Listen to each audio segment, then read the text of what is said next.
আছা সময় নষ্ট, এই পৃথিৱী মায়া মোহ। কিয় কৰি আছা সময় নষ্ট, এই পৃথিৱীৰ মায়া মোহ।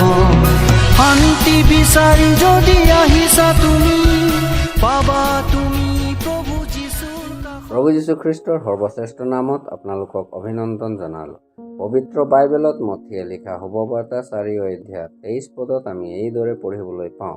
যীশুৱে গালিল প্ৰদেশৰ সকলো ঠাইতে থকা নামঘৰলৈ গৈ উপদেশ দিবলৈ ধৰিলে, ঈশ্বৰৰ ৰাজ্যৰ শুভবাৰ্তা প্ৰচাৰ কৰিলে আৰু লোকসকলৰ মাজৰ পৰা নানা ধৰণৰ ৰোগ ব্যাধি থকা লোকক সুস্থ কৰিলে।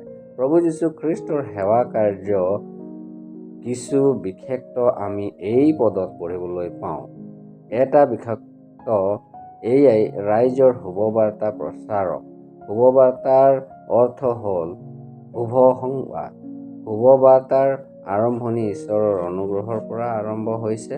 শুভবাৰ্তা আধাৰশিলা প্ৰভু যীশু খ্ৰীষ্টৰ কাৰ্যৰ পৰা আৰম্ভ। যীশুৱে ক্ৰুচত কৰা কাৰ্য। তেওঁ মনুষ্য জাতিৰ বাবে ক্ৰুচত বলিদান হ'ল, যাতে মনুষ্যই পাপৰ প্ৰভাৱ আৰু পাপৰ দণ্ডৰ পৰা বাচিব পাৰিব। সেইটো কেনেকৈ? প্ৰভু যীশু খ্ৰীষ্টত বিশ্বাস কৰাৰ দ্বাৰাই। কাৰণ ঈশ্বৰে জগতক ইমান প্ৰেম কৰিলে যে তেওঁ নিজৰ একমাত্ৰ পুত্ৰকে দান কৰিলে, যাতে যিকোনোৱে তেওঁত বিশ্বাস কৰে তেওঁ নষ্ট নহয়, কিন্তু অনন্ত জীৱন পাব।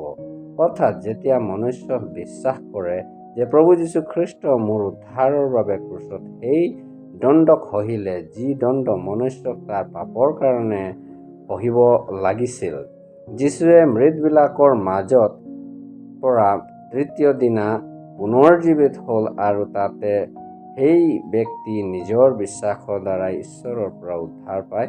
আপুনিও এনেদৰে প্ৰভু যীশুত বিশ্বাস কৰি উদ্ধাৰ পাব পাৰিব। তাৰ বাবে ঈশ্বৰলৈ আমাৰ এয়াই প্ৰাৰ্থনা আছে। ধন্যবাদ।